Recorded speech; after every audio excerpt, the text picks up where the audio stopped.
Bismillahirrahmanirrahim. Assalamu alaikum students. I hope you all are fine at homes. Students, today our topic is isotope.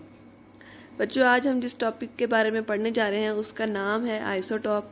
और आपको याद होगा कि जब हमने लास्ट लेक्चर पढ़ा था तो रिलेटिव एटॉमिक मास के अंदर मैंने आइसोटॉप का जिक्र किया था। तो मैंने आपसे कहा था कि ये टॉपिक हम आगे डिस्कस करेंगे। तो आज हम समझने जा रहे हैं कि आइसोटॉप किसको कहते हैं। तो बच्चों, आइसोटॉप डिस्कस करने से पहले मैं आपको थोड़ा सा बैकग्राउंड देना चाहती हूँ, जिससे आपको क्लियर हो जाएगा कि बेसिकली ये है क्या। बच्चों, हम लोगों ने जब 9th क्लास के अंदर एलिमेंट की डेफिनेशन पढ़ी थी तो तब हम लोगों ने ये बात डिस्कस की थी कि एलिमेंट वो होते हैं जो सेम टाइप ऑफ एटम से मिलकर बनते हैं। तो तब हम लोग ये बात कहते हैं कि एक एलिमेंट के अंदर जितने एटम्स होते हैं वो सब के सब सेम होते हैं और उनका एटॉमिक नंबर सबका सेम होता है।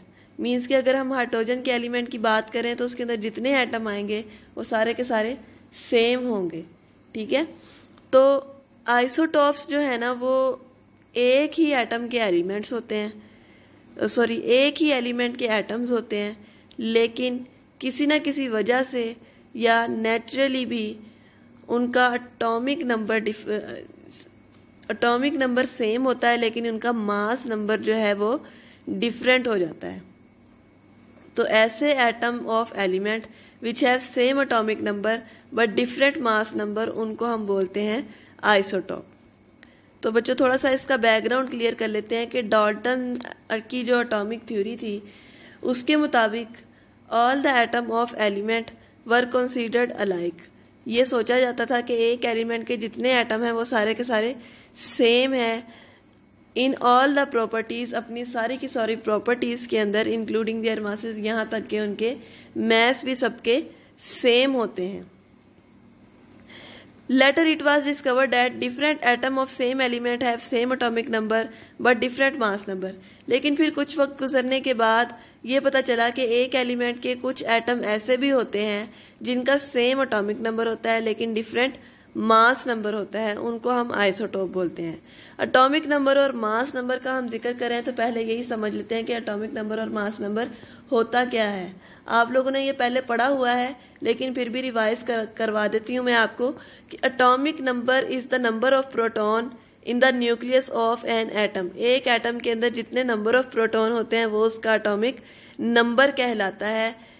यानी कि हमें पता है कि एटम के अंदर 3 तरह के सब एटॉमिक पार्टिकल्स बेसिक होते हैं, इलेक्ट्रॉन, प्रोटॉन और न्यूट्रॉन।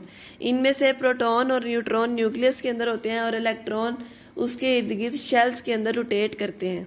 तो न्यूक्लियस के अंदर जितने नंबर ऑफ प्रोटॉन होते हैं उसको हम क्या बोलते हैं? एटॉमिक नंबर बोलते हैं। ठीक है। और एटॉमिक मास किसको बोलते हैं? Number of proton plus neutron in an atom. एक एटम के अंदर जितने प्रोटॉन और न्यूट्रॉन होंगे उनको अगर हम जमा कर ले तो जो फिगर आएगा वो उसका एटॉमिक मास कहलाता है।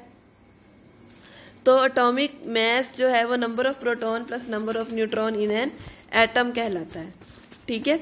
तो जो आइसोटोप होते हैं उनका एटॉमिक नंबर तो सेम ही होता है लेकिन उनका एटॉमिक मास डिफरेंट होता है।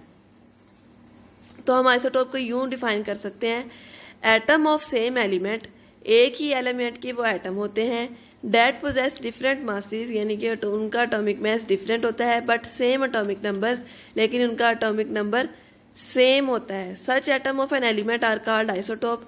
वो जो उस एलिमेंट के डिफरेंट मासेस वाले एटम्स हैं उनको हम क्या बोलते हैं? आइसोटोप बोलते हैं। जैसा कि आपको यहाँ कार्बन की एग्जांपल नजर आ रही है कि isotope have same number of proton and electron but they differ in number of neutron.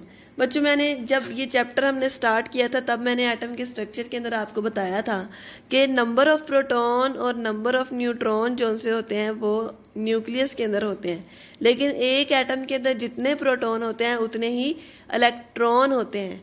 ठीक है। अब एटॉमिक नंबर सेम है सबका, इसका मतलब उनके अंदर नंबर ऑफ प्रोटॉन सबके अंदर सेम है, और नंबर ऑफ प्रोटॉन सेम होने का मतलब क्या है कि उसमें नंबर ऑफ इलेक्ट्रॉन भी सेम है। जबकि मास नंबर के अंदर हम number of proton plus number of neutron की बात करते हैं। ठीक है। तो एटॉमिक नंबर से हमें ये पता चल रहा है कि उसके अंदर नंबर ऑफ प्रोटॉन क्या है? सेम है। तो डिफरेंट क्या होता है? उसके अंदर नंबर ऑफ न्यूट्रॉन डिफरेंट होता है। ठीक है, तो कार्बन के 3 आइसोटोप होते हैं बेटा। एक के अंदर होता है एक को हम बोलते हैं C12, एक को बोलते हैं C13 और एक को बोलते हैं C14। अब इन सब के अंदर 6 ही प्रोटॉन है, क्योंकि कार्बन का जो एटॉमिक नंबर है वो 6 है। एटॉमिक नंबर 6 है, मतलब उसमें 6 प्रोटॉन 6 इलेक्ट्रॉन, जबकि उनके नंबर ऑफ न्यूट्रॉन 6, 7 और 8 होते हैं। C12 के अंदर 6, 13 के अंदर 7 और 14 के अंदर 8 न्यूट्रॉन्स होते हैं। नेक्स्ट है हाइड्रोजन हैज 3 आइसोटोप। हाइड्रोजन के 3 आइसोटोप होते हैं जिनको हम बोलते हैं प्रोटियम, ड्यूटियम एंड ट्रीटियम। ठीक है, एक आइसोटोप को हम प्रोटियम बोलते हैं, दूसरे को ड्यूट्रियम बोलते हैं और तीसरे को हम ट्रीटियम बोलते हैं। इसके अलावा ऑक्सीजन के 3 आइसोटोप होते हैं, निकल के 5 होते हैं, कैल्शियम के 6 होते हैं और कैडमियम के 9 आइसोटोप होते हैं। तो ये एमसीक्यू के लिए इम्पोर्टेंट क्वेश्चन है, आपसे पूछा जा सकता है कि किस एटम के कितने किस एलिमेंट के कितने आइसोटोप हैं। ठीक है, नेक्स्ट है relative abundance of isotope. Abundance का मतलब होता है एग्जिस्टेंस या प्रेजेंस, यानी कि उसकी क्या अमाउंट है, वो किस जगह पे पाया जाता है, उसकी क्या अमाउंट है। रिलेटिव का मतलब होता है कंपेरेबल। तो हम यूं कह सकते हैं कि आपको समझाने के लिए ये एग्जांपल है कि मैंने आपको बताया कि कार्बन के 3 आइसोटोप हैं, 12, 13 और 14। ये 3 जो आइसोटोप हैं बेटा, उनका हमने कंपैरिजन करना है कि इनमें से कौन सी चीज़ ज़्यादा पाई जा रही है और कौन सी कम पाई जा रही है। तो इस चीज़ को हम रिलेटिव अबंडेंस कहते हैं।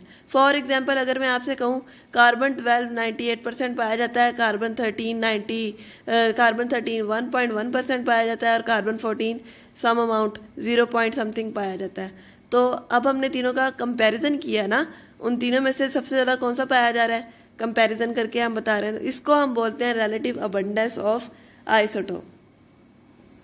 ठीक है, relative abundance of isotope is the percentage of atom with specific atomic mass found in naturally occurring sample of an element. वो कह रहा है कि रिलेटिव अबंडेंस जो आइसोटोप का है वो किसी भी एटम की परसेंटेज होती है उसके एटॉमिक मास के साथ। अब C12, C13 और 14 जो से हैं, इसमें 12, 13, 14 उसके मैसेज ही है ना, तो हम उसकी परसेंटेज बताते हैं जो कि हमारे नेचुरली ऑकरिंग सैंपल्स होते हैं, जैसे अर्थ क्रस्ट है, एयर है, वाटर है, उसके अंदर एलिमेंट की जो परसेंटेज है। ठीक है, isotope of all element have their own natural abundance. Her element के जो आइसोटोप होते हैं उनकी कुदरती तौर पर एग्जिस्टेंस होती है। हर किसी की अपनी ना कुदरती तौर पर उसकी एग्जिस्टेंस होती है कि वो कितनी अमाउंट के अंदर पाए जाते हैं। जैसे अगर हाइड्रोजन कार्बन की बात करें तो हमें कुदरती तौर पर उसकी एग्जिस्टेंस है, उनको हम लोगों ने नहीं बनाया या हम लोगों ने दुनिया के अंदर नहीं रखा। अल्लाह ताला ने जब इस दुनिया बनाई थी तभी इस दुनिया को बनाया था, तभी उसके अंदर जो अबंडेंस थी वो होती है नेचुरल अबंडेंस। अब जो हम लोग किसी भी एलिमेंट की प्रॉपर्टीज पढ़ते हैं, अब देखें जिस तरह कार्बन के 3 आइसोटोप हैं 12, 13 और 14, तो हम जब उनकी प्रॉपर्टीज की बात करते हैं तो हम मोस्टली प्रॉपर्टीज की बात करते हैं, ये कहते हैं कार्बन की ये प्रॉपर्टीज है, कार्बन की ये प्रॉपर्टीज है, कार्बन की ये प्रॉपर्टीज है। ठीक है, लेकिन अब हमें क्या पता वो 12 की हैं, 13 की हैं या 14 की हैं। तो बेटा उनमें जो सबसे ज़्यादा अबंडेंट होता है ना प्रॉपर्टीज उसकी होती हैं। फॉर एग्जाम्पल जब हम कार्बन की ही बात कर रहे हैं तो कार्बन के अंदर कार्बन की जो भी प्रॉपर्टीज़ हैं वो कार्बन 12 की प्रॉपर्टीज़ होती हैं, क्योंकि सबसे ज़्यादा पाया जाने वाला कार्बन 12 होता है। ठीक है, तो C12 की जो होती है वो मोस्ट अबंडेंट वो आइसोटोप है। तो जो प्रॉपर्टीज हम डिस्कस कर रहे हैं वो उसी की होती हैं। तो properties of a particular element mostly correspond to the most abundant isotope of the element. उस आइसोटोप का जो मोस्ट अबंडेंट आइसोटोप होता है उसकी जो परसेंटेज होती है या उसकी जो प्रॉपर्टीज होती हैं वो मोस्ट अबंडेंट आइसोटोप की होती हैं। नेक्स्ट है ये इस टेबल के अंदर डिफरेंट एलिमेंट्स के आइसोटोप की परसेंटेज बताई गई है और उनके मास को डिस्कस किया गया है। जैसे हाइड्रोजन के 2 आइसोटोप हैं, हाइड्रोजन 1 और हाइड्रोजन 2। हाइड्रोजन 1 का मास होता है 1.007825 और उसका 2 का मास होता है 2.014102। ठीक है, इनका फिर डिफरेंस बताया गया और इसकी अबंडेंस बताई गई है 99.9 0.985% और दूसरा जो आइसोटोप है वो 0.015% है। अब जिसकी परसेंटेज ज़्यादा है इसका मतलब क्या है, वो मोर अबंडेंट है, तो हाइड्रोजन 1 मोर अबंडेंट है। इसी तरह कार्बन के 3 आइसोटोप हैं, यहाँ पर सिर्फ 2 को डिस्कस किया गया है, कार्बन 12 और 13। तो उसमें से कौन सा ज़्यादा अबंडेंट होगा, 98.89% कार्बन 12 है, तो ज़्यादा अबंडेंट कार्बन 12 हो जाएगा। इसी तरह नाइट्रोजन है, 14 और 15 2 आइसोटोप हैं, तो 14 वाला 99% है। उसके बाद ऑक्सीजन है, उसके 2 आइसोटोप हैं, 16 और 17। ठीक है, ऑक्सीजन 16 99% है, वो ज़्यादा अबंडेंट है। फास्फोरस के 2 आइसोटोप, फास्फोरस का एक ही आइसोटोप डिस्कस किया गया है और वो 100% पाया जाता है। इसके अलावा आपकी बुक के अंदर सल्फर को डिस्कस किया गया है। सल्फर के 4 आइसोटोप हैं, सल्फर 32, 33, 34 और 36, यानी कि S32, 33, 34 एंड 36। और इसमें सबसे ज़्यादा परसेंटेज S32 की है, 95%, तो सबसे ज़्यादा अबंडेंट सल्फर है। इसके अलावा क्लोरीन को आपकी बुक के अंदर डिस्कस किया गया है। जो बुक में टेबल है उसमें क्लोरीन के 2 आइसोटोप डिस्कस किए गए हैं, 35 और 37। 35 की परसेंटेज होती है 75% और वो ज़्यादा अबंडेंट है। और ब्रोमीन को डिस्कस किया गया है, उसके 2 आइसोटोप, और उनमें से 2 आइसोटोप में से एक है ब्रोमीन 79 और दूसरा है ब्रोमीन 81।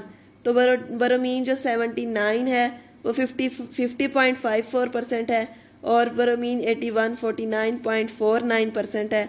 इसलिए ज़्यादा अबंडेंट कौन सा है, ब्रोमीन 79। इसके अलावा अब कुछ आइसोटोप्स की परसेंटेज और कुछ आइसोटोप्स के बारे में हमें इंफॉर्मेशन दी गई है, या आपने एमसीक्यूज़ के हवाले से याद करनी है। ठीक है, सबसे पहले ये बताया गया है कि ऐसे एलिमेंट जिसका एटॉमिक नंबर इवन नंबर होता है। ठीक है, इवन और ऑड नंबर से तो आपको आप जानते हैं ना कि वो क्या होते हैं, इवन नंबर कौन से होते हैं और ऑड नंबर कौन से होते हैं। तो ऐसे एलिमेंट जिसका इवन एटॉमिक नंबर होता है उनके आइसोटोप्स के नंबर ज़्यादा होते हैं। ठीक है, क्योंकि number of isotope whose mass number are multiple of 4। और उसके अलावा कुछ आइसोटोप जिनका मास नंबर मल्टीपल ऑफ 4 होने का मतलब यह है कि उनका जो मास नंबर है वो 4 के टेबल में आता है। फॉर एग्जांपल ऑक्सीजन का मास नंबर होता है 16, तो 4 4 आर 16 होते हैं, तो वो 4 के टेबल में आ रहा है ना, तो इट्स अ मल्टीपल ऑफ 4। ठीक है, तो इसी तरह मैग्नीशियम है, तो जिनके मल्टीपल ऑफ 4 होते हैं ना उनके भी ज़्यादा नंबर ऑफ आइसोटोप्स होते हैं। ठीक है, और वो अबंडेंट होते हैं। ठीक है, जो मैं आपको बता रही हूँ कि जिसका इवन एटॉमिक नंबर है ना उसके नंबर ऑफ आइसोटोप्स ज़्यादा हैं और जिसका मास नंबर मल्टीपल ऑफ 4 है वो ज़्यादा अबंडेंट है। इसके अलावा हमें बताया गया है कि 280 आइसोटोप्स हैं जिनमें से 154 का इवन मास नंबर है और इवन एटॉमिक नंबर है। ठीक है, तो जिनका इवन होता है वो क्या होते हैं, वो अबंडेंट होते हैं, उनके नंबर ऑफ आइसोटोप्स ज़्यादा होते हैं। ठीक है, इसके अलावा 300 अनस्टेबल रेडियो एक्टिव आइसोटोप्स जो से हैं वो आर्टिफिशियल डिसइंटीग्रेशन से बनाए गए हैं। आर्टिफिशियल डिसइंटीग्रेशन एक प्रोसेस को कहते हैं जिनमें न्यूक्लियस की ब्रेकडाउन की जाती है और उसमें से जो रेडिएशंस निकलती हैं उसके थ्रू आइसोटोप्स को बनाया जाता है। तो बेटा ये मज़ीद डिटेल के अंदर आप फिज़िक्स में पढ़ेंगे तब आप पे मज़ीद क्लियर हो जाएगा। अभी आपने सिर्फ इतना याद रखना है कि आर्टिफिशियल डिसइंटीग्रेशन जो सी है वो एक प्रोसेस का नाम है। ठीक है, तो आर्टिफिशियल डिसइंटीग्रेशन के through 300 unstable radio active isotopes बनाए जा चुके हैं। वैसे नेचुरली 280 आइसोटोप्स है जिनमें से 154 का इवन एटॉमिक नंबर और इवन मास नंबर है। और आपको मैं पहले बता चुकी हूँ कि जिनका इवन एटॉमिक नंबर और इवन मास नंबर होता है वो क्या करते हैं, उनके नंबर ऑफ आइसोटोप्स ज़्यादा होते हैं। ठीक है, इसके अलावा बेटा जिनका ऑड एटॉमिक नंबर होता है उनके 2 से ज़्यादा स्टेबल आइसोटोप्स नहीं होते। जिनका ऑड एटॉमिक नंबर होता है उनके 2 से ज़्यादा स्टेबल आइसोटोप नहीं होते और जिनका इवन है वो मैंने आपको बता दिया कि उनके नंबर ऑफ आइसोटोप्स ज़्यादा होते हैं। इसके अलावा आपको एक एग्जांपल दी गई है कि oxygen, magnesium, silicon, calcium, iron 50% ये बनाते हैं हमारे अर्थ क्रस्ट का। ठीक है, और इन सब के जो एटॉमिक नंबर हैं वो सब के सब 4 के मल्टीपल्स हैं और मैंने आपको बताया कि जिनका एटॉमिक मास या एटॉमिक नंबर मल्टीपल ऑफ 4 हो वो मोर अबंडेंट होते हैं, यानी कि ज़्यादा पाए जाते हैं। तो अर्थ क्रस्ट, जो चीज़ अर्थ क्रस्ट बना रही है, जाहिर सी बात है हमारी अर्थ क्रस्ट कोई छोटी तो नहीं है, इतनी बड़ी सारी है, तो उसके अंदर उन चीज़ों की अमाउंट ज़्यादा होगी। तो 50% हमारी अर्थ क्रस्ट का कौन कौन से एलिमेंट्स बनाते हैं? Oxygen, magnesium, silicon, calcium and iron. ठीक है, अब ये जो आखिर पे मैंने आपको बातें बताई हैं ये सारी की सारी आपने MCQs के हवाले से याद करनी है। बाकी आपने आइसोटॉप की डेफिनेशन अच्छे से याद करनी है। कार्बन के तीनों आइसोटॉप्स के बारे में अक्सर क्वेश्चन किया जाता है। इसके अलावा एक बात मैं मेंशन करना यहाँ भूल गई हूँ कि समटाइम्स पूछा जाता है कि आइसोटॉप का प्रोसेस किसने डिस्कवर किया था या आइसोटॉप की इंफॉर्मेशन किसने दी थी। तो एक साइंटिस्ट था, उसका नाम था सोडे। उसने ये प्रोसेस डिस्कवर किया था और उसने हमें बताया था, आइसोटॉप के बारे में इंफॉर्मेशन उसने दी थी। तो आपने उस साइंटिस्ट का नेम भी याद रखना है। सम टाइम पूछा जाता है what is the work of सोडे, तो उसमें आपने डिस्कवरी ऑफ आइसोटॉप्स बतानी है, आइसोटॉप की डेफिनेशन बतानी है। उम्मीद है आपको समझ आ गई होगी। अल्लाह ताला आपको अपने हिफ्ज़-ए-ईमान में रखे। Thank you so much. अल्लाह हाफिज़।